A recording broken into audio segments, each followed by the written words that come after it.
Hello, everyone, and welcome to part two of our lecture on Iran, where again, I apologize for breaking up this week's lecture, but I just needed to design the midterm, and now that it's happened, I could drop more hints in terms of the format. And I'm just going to record again 50 minutes today because I'm too distracted by the elections to think properly.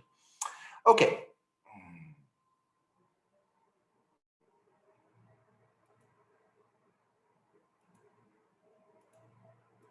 See, I just went to check the results. Sorry.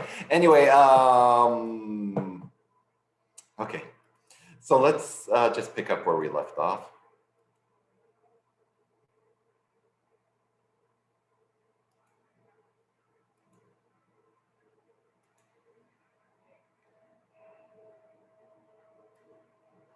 Look at this account from Sean Penn, and if none of you know who he is, he's an actor, particularly famous in the 80s for his High Times at Ridgemont High, where he's describing a trip he took to Iran on a Lufthansa flight. In other words, it's flying in from Germany.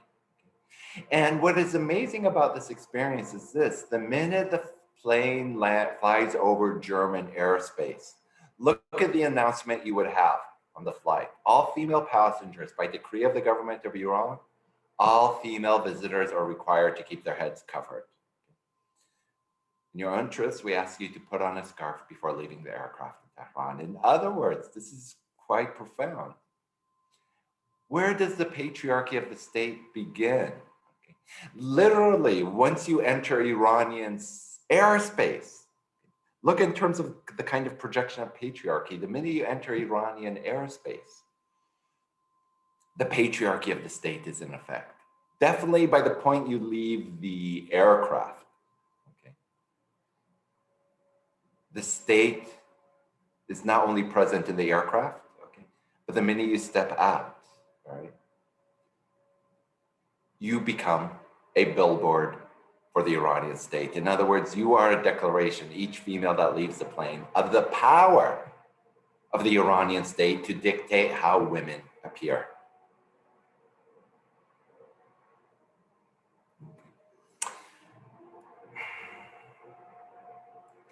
Don't mix up. Now, I know this is going to be confusing. The founder of the Iranian Revolution, or I'm sorry, I should say the founder of the Islamic Republic is Ayatollah Khomeini. His successor just changed the O to an A, okay?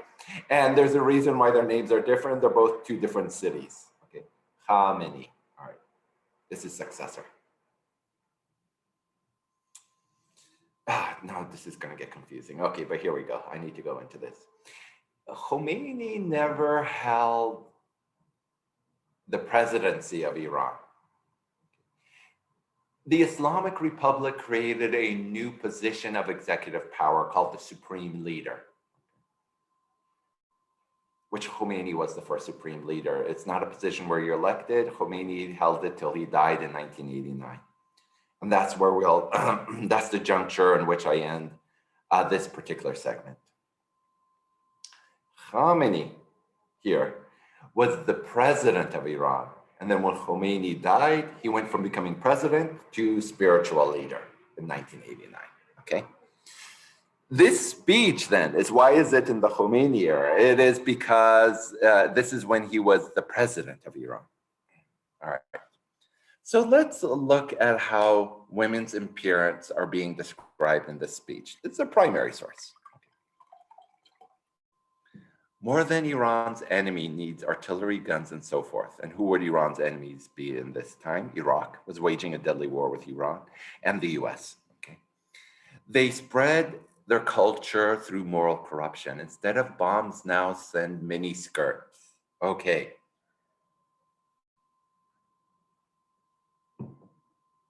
In other words, mini skirts in the calculation of the state is not a matter about individual woman's choice of how to appear in public. No. This is what we call the securitization of a woman's appearance, okay? The minute you compare a mini skirt to a military weapon, securitization theory is about how political elites use figures of speech to make something that is just seems banal and out there of national security importance. What are the threats coming from the West? Unrestrained mixing of the sexes. And of course, youth hormones. And if none of this is regulated, the enemy will no longer need artillery and guns against the nation. It's the lack or collapse of social mores as defined by the Islamic Republic would lead to the collapse of that republic. That's how power is defined. If I want kind of one picture that illustrates the tensions that occur in Iran, look at the woman on the left wearing a full chador. This is ideally what the Islamic Republic would like every woman to dress like. And the other woman, now you saw the bad hijabi law, it says no makeup, okay? But then something happens. After a while, if so many women start wearing makeup, they kind of overwhelm the religious police. And after a while, the religious police just has to acquiesce. I want you to think about this. Think of the speed limit you drive on the highway. In theory, you can go over 65.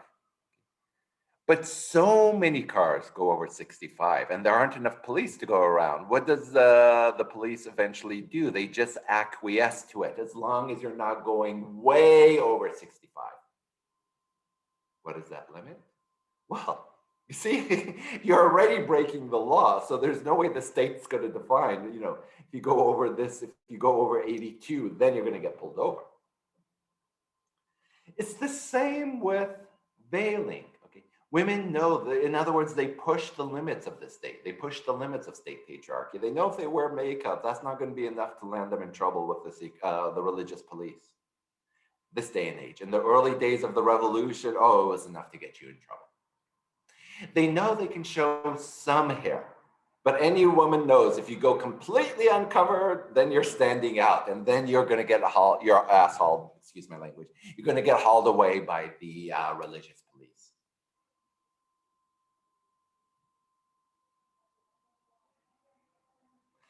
Look at this political cartoon, okay?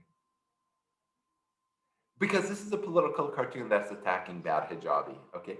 In other words, look what they're saying. Well, I'm saying, look at what they're saying here. Look how this woman goes outside without a hijab, okay? But what is this political cartoon saying? These women might as well not be wearing the hijab. They're wearing bad hijabi. Look at these images that are kind of a warning, okay? If you just let your little hair show, what will that lead you to? Almost like a gateway drug, to this complete, naughty, bad hijabi. Sorry, this should have the letters EI on it for an exam image. Like I said, now look at this woman wielding a baton. She would be a member of the religious police. And why is she whacking one of these women here? They're showing too much hair. Okay. You see, patriarchy of the state only works when women take part in maintaining the patriarchy of the state. What are we seeing then in this image here? It is a woman enforcing the patriarchy of the state. And I hope you've either read or watched the TV series called The Handmaid's Tale. Margaret Atwood's The Handmaid's Tale. Because everything in that novel, Atwood based it on real life precedents. Okay, the Republic of Gilead is a fictional place, but it's an amalgam of patriarchy around the world in the present or in the past. And if you know the novel and the TV series, think where she sets it in New England, right? The birth of the Puritan movement. And if we think, well, not the birth of where the Puritans leaving Europe settled. And if you want to talk about patriarchy back then, think of the witch trials in New England in Salem. Who do they primarily target? You know, strong, independent women without a husband or man. They were vulnerable and they were feared. If you know The Handmaid's Tale, I want you to think of the role of the aunts and compare it to the religious police, the female religious police, okay? Because the aunts are the kind of female enforcers that make the Republic of Gilead function as a place that combines religious and state patriarchy. The religious police in Iran serve the same purpose. Okay, so in an image like this, what is modern? What is pre-modern? The pre-modern is the belief that they're enforcing an Islamic dress code. The belief, believing that according to this pre-Islamic text, the Quran, this is how we have to enforce women's dress. The modern is using a police force, because police forces are modern institutions. Think in the pre-modern era, you didn't have the equivalent of what we call a modern police force. And that's why you had a lot of vigilante justice, knights on shining armor, who weren't just rescuing damsels in distress, they were implementing kind of a gang justice on the streets. Anyone was liable to be killed by a knight. Yeah, police, as we know, these are modern institutions. Now you have to realize, this is, when we talk about patriarchy of the state, in this particular picture, you have to realize an interesting dynamic. Okay, sure, you might say that the US doesn't have a religious police force, but here's a kind of interesting comparison. What happens, let's say, in the US, okay, if there's a red light, okay, and you see a policeman on his motorcycle with his weapon at his side at the intersection? Can you imagine this scenario? You drive up to the policeman, you roll down your window, you flip him off, and then drive through the red light. Can you even imagine that happening? No, I mean, you're even scared at red lights because the cameras will get you, right? Okay, that's a revelation of the power of the state. You fear the consequences. Now, let me describe a similar scenario in Iran. In Iran, you could go to the traffic police, lower down the window, flip them off, and zoom ahead while it's a red light. And I know that because that's what my cousin did in Tehran. Okay. You see, the state has different capacities and priorities. Okay. In the US, how do they find you if the camera catches you? Well, you have your address on file. In Iran, there's really no such things as addresses. Okay. They just really have no records of finding your address, per se. The police are, the traffic police just don't have the capacity, really. They could manage the traffic, but at the end of the day, they can't really harm you. The Islamic Republic, as an Islamic Republic, invests more in religious police than, let's say, traffic police. It's simply a matter of priorities, and that's what we see in this picture here. So, what did the Iranians do as a modern response in our digital era to having the religious police? And you see they kind of look like Frankenstein figures. They created an app. There's a religious police person here, so you want to avoid this place if you want to have your hair showing, or you want to be in the company of a female who's not your daughter, wife, or mother.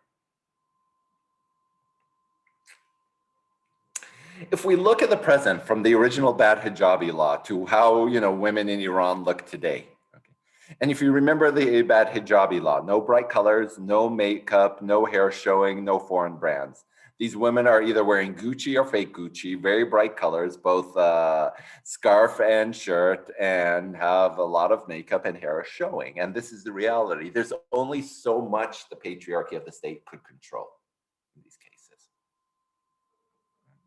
Yeah, so just modern Iranian women modeling on the streets. Okay. So you see, they still go through the motions, right? But I mean, those leggings, I mean, that's pretty tight. I mean, if a religious police were to approach, you might be able to cover your, you might cover with your shawl. But the Islamic Republic has also realized that maybe they should curtail the power of the religious police, the patriarchs of the state, because they are quite unpopular.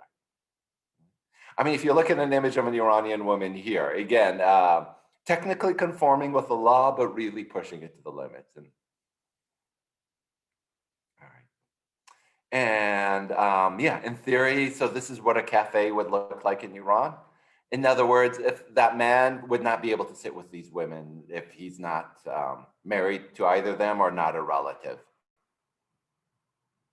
But again, if you could get an idea of kind of how Iranian women resist the Islamic State, I keep on calling it the Islamic State, the Islamic Republic. Islamic State is a whole different matter. Now, keep in mind that there is also the religious police do police men. Okay? What you're seeing here are approved hairstyles for men. What would be unapproved hairstyles? Well, men, I guess, having very long, flowing, feminine hair, I guess, would not be approved by the religious police. We already talked about the diaspora in Iran. And go ahead and feel free if you want just to read this excerpts from this story about how even when you're outside of the Islamic Republic, patriarchy still continues to follow you, even in California. So Zahra Nurbakhsh is writing a story in a compilation called Love Inshallah, which is a collection of female writers, Muslim female writers in the US talking about their experiences. Here Zahra is talking about hers, and you could read it on your own. No need for me to read it. Okay. The Iran-Iraq War begins in 1980 when Iraq invades Iran for a particular reason. Iraq fears that the Islamic Revolution would spread across into its borders. I want you to look at the front cover of this magazine. What is it communicating? So if you don't see the date, it's March 1982. Mahjuba is the name of the magazine. And what does Mahjuba mean? The one who wears hijab, the magazine for Muslim women. Now keep in mind, why is this magazine being published in English? Okay. Well, it's published in English because the Islamic Republic wants to take their message to an international audience. Look when it was published in 1982 on the anniversary of the birth of the Islamic Revolution of Iran. And what is the image of, what image does the Islamic Republic want to project of the Islamic revolutionary woman? She's holding a gun in one arm and the Quran in the other, wearing a full chador.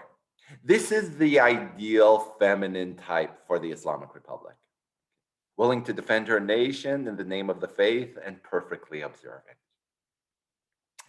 Yet there's some dissonance with this because that gun does give her some kind of agency. It does give her some kind of power. And we'll see later on, there would be female police officers in Iran. When I say the religious police, at the most you see they were given batons, right? The power to arrest.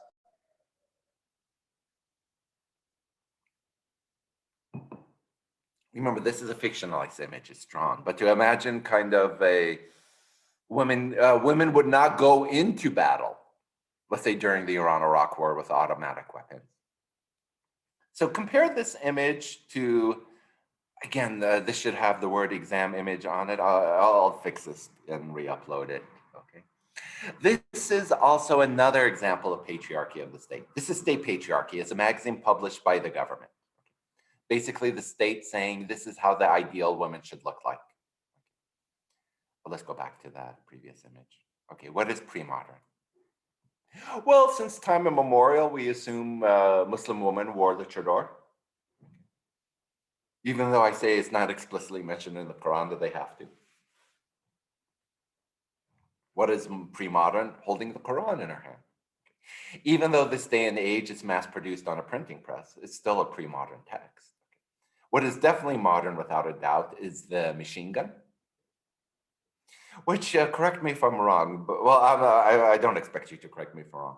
That looks like an Uzi, and that would be ironic because an Uzi is an Israeli submachine gun, and Iran and Israel are bitter enemies. But anyway, the machine gun would be the automatic weapon, would be, of course, very modern. That's a machine of mass death. And of course, the magazine, the mass produced magazine, meant for a wide audience beyond the Islamic Republic. Now let's look at propaganda posters from the same period, the Iran-Iraq War. In this case, what is the proper role of woman?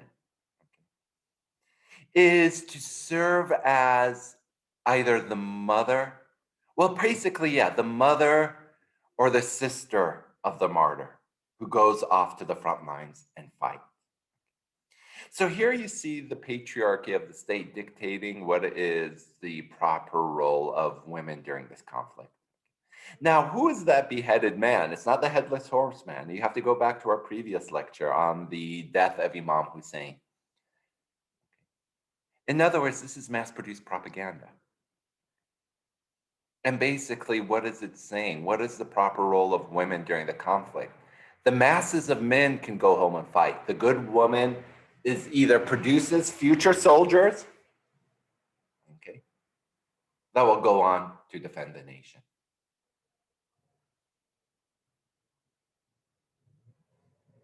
Okay, if you look at this image here, again, what is the role of the modern woman in conflict? Okay.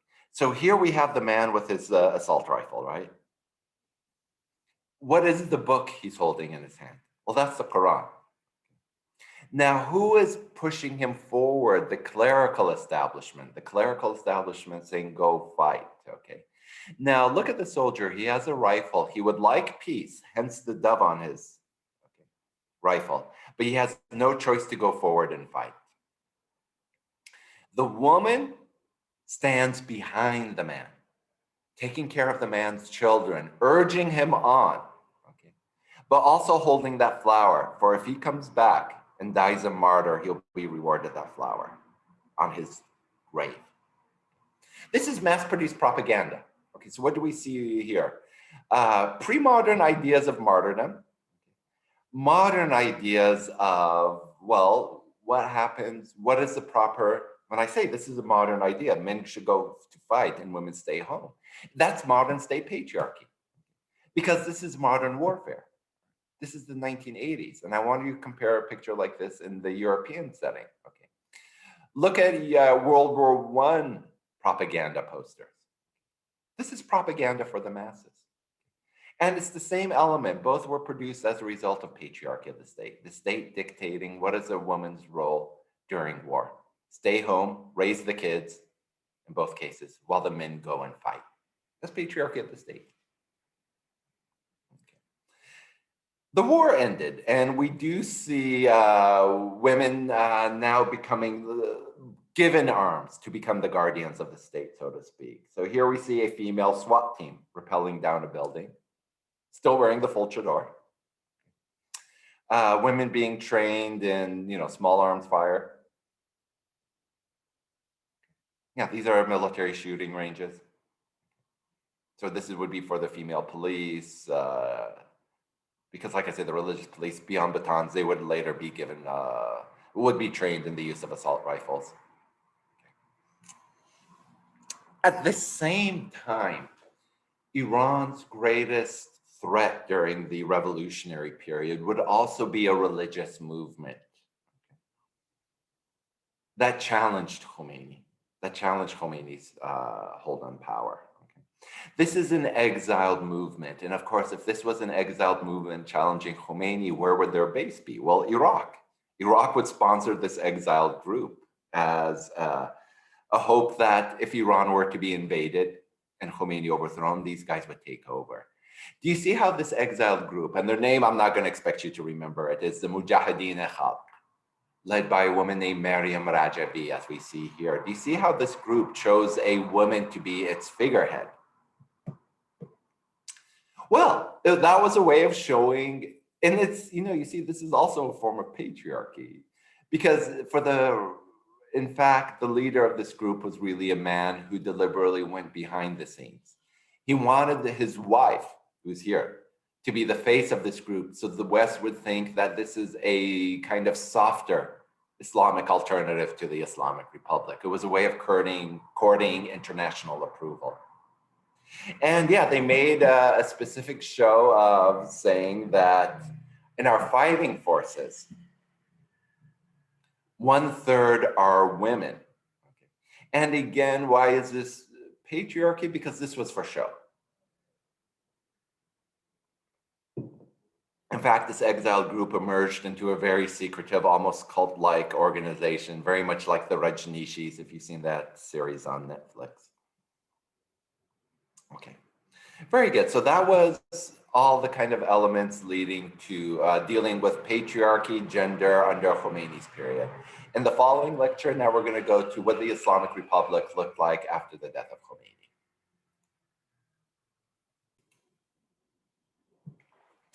Okay, so I want to begin our lecture on the second part of this week, looking at Iran after the death of Khomeini from 1989 to the present. Khomeini died in 1989, just a year after the Iran-Iraq War ended.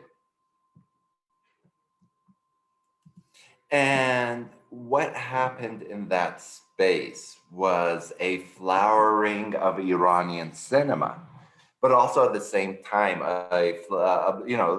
the numerous Iranian films that were produced by Iranian female directors, as we see here.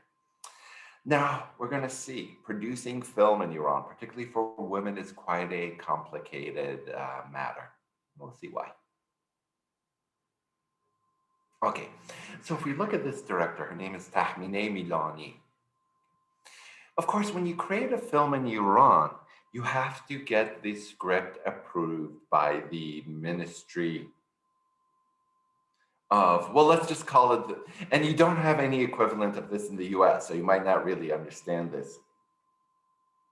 Let's translate it as a Ministry of Culture, okay? And what is the Ministry of Culture responsible for? Well, the content of films, right? As well as produce books, so on. It's really the ministry that does a lot of the censoring. And according to the laws of the Islamic Republic, what can you not have in films? Well, an uncovered woman and an uncovered Iranian woman, you could not have that in a film. Obviously, you can't have sex on a film. No reference, no sex scenes. So what does that mean? Now, remember, women wear the hijab when they go out on public. If she's at home with her man, sorry, that was such an old. If she's at home with her husband, she's not going to be wearing the hijab in front of them. Yet, if a scene is being shot inside the home, yes, here you have this awkward part where the woman is wearing her hijab in front of her husband. So of course it goes without saying, no physical intimacy, no contact between them. And you think with all these restrictions, how can you make films in Iran? But actually, Iranian cinema is quite good. It's won numerous awards. And why it makes it quite good is the way the directors try to make compelling stories working around these restrictions. Look at the problem this director had with one of the censors. Basically, the censor can cut so much, though, that your film can make no longer any sense. Which now explains the following film. Marzia Meshkini's Ruzi Ke Zan Shodam, or The Day I Became a Woman. And you see, what is this cleverly dealing with? It's the day a young girl has to wear the veil.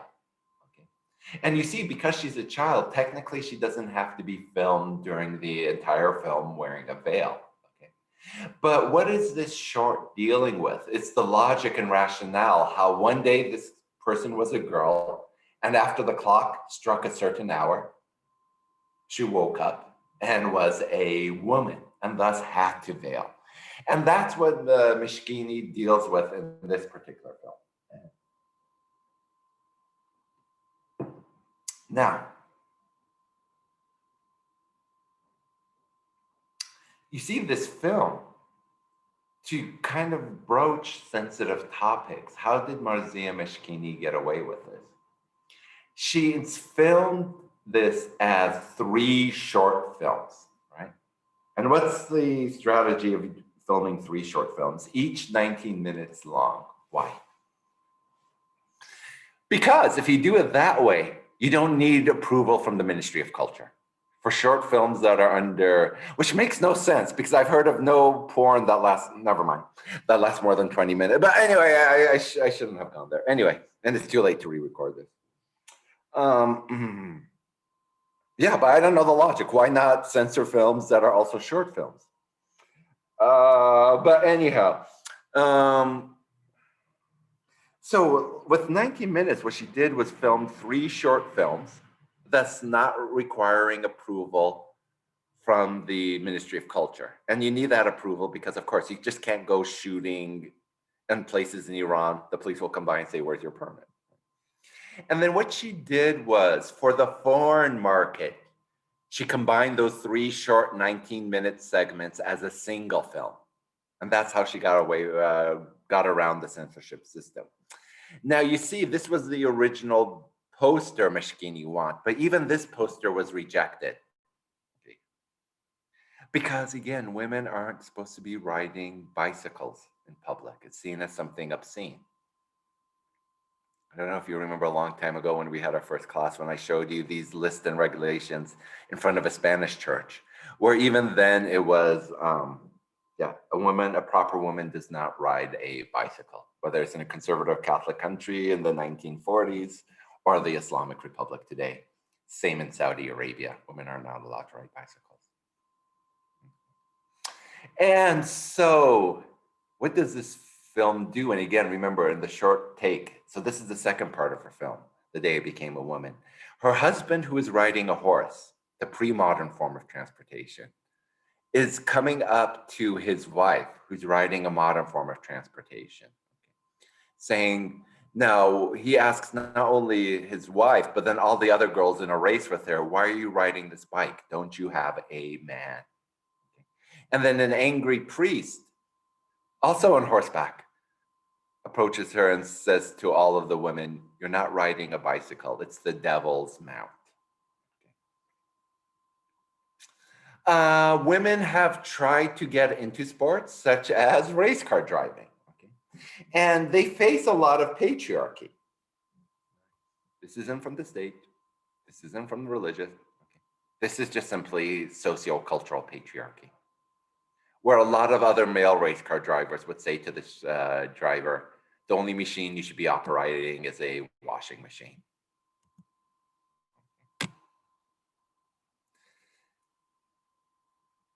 Again, look at Zahra. Her name is Zahra Vatanha. Look at her description, because this seems very, how do I say? She's wearing bad hijabi. Okay, so not only she's pushing the limits by racing cars, but also that outfit would seem like what the state would consider bad hijabi. Women in sports. Here we have Iranian women practicing ninja skills. And this is allowed, right? But, I mean, they're wearing the veil. Okay. But even, you see this link was to an Iranian news segment talking about this, of women doing ninja skills, right? And this was Iranian state media. Whew, what a kick. Look at that. Before we get to that, let's go back. But you see, even the Iranian state media got in trouble by other elements of the government saying, take this news segment away and off from YouTube. Oh, sorry, wrong slide. That's why I can't get the link. Because you see, it's really a guess when you're in Iranian society, how much goes too far or how much upsets the censors. So that even the Iranian state TV had to take down the segment they produce because the censors and powers that be had a problem with the segment. Was it on religious grounds? Well, no, because in theory, I mean, the state producers of this program would know how to navigate and not offend any religious sensibilities. Why did it cause controversy? Because the censors found out about it once Western media picked up the story of Iranian female ninjas.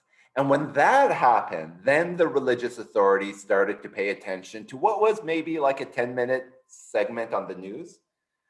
And why do they see this as a threat? Well, think about it. This is women embracing their agency, learning how to fight. And in some levels, whether it's a female race car driver or a female ninja, it's just something that threatens men at the end of the day.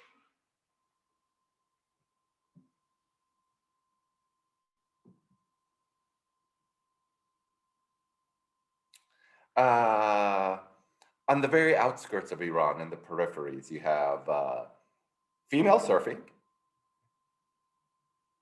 Well, yeah, these are, of course, these are foreigners coming to teach Iranians how to surf. But you see, even here, they're cognizant of the traditions. So even they're wearing the wetsuit, but they still keep their hijab on. It's two women who have a surfing NGO. And here they are in Iran.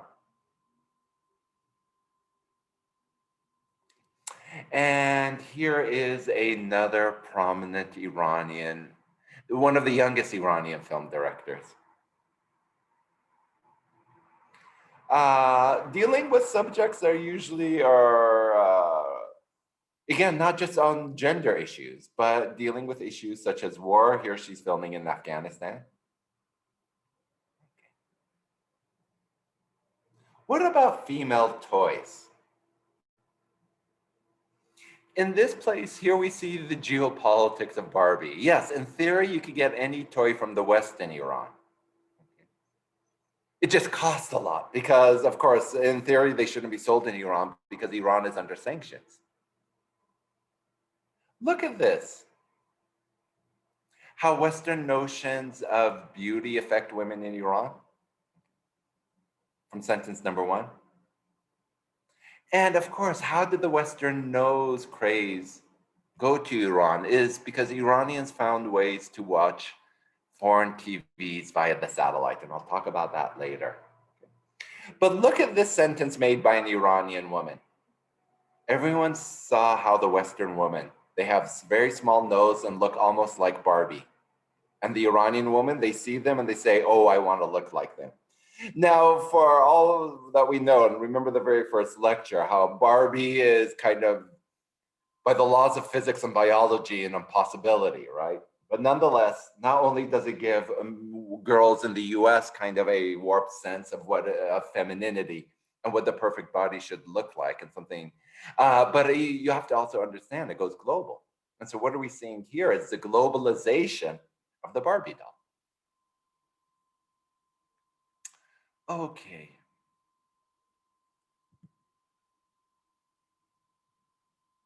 Should I pause here?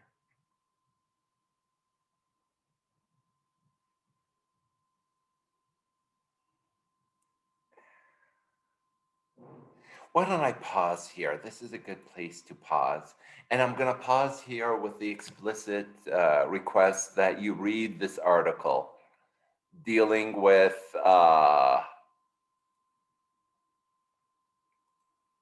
a fatwa is a religious ruling. Okay. And yeah, why don't I pause here and I'll continue from here and for the next lecture.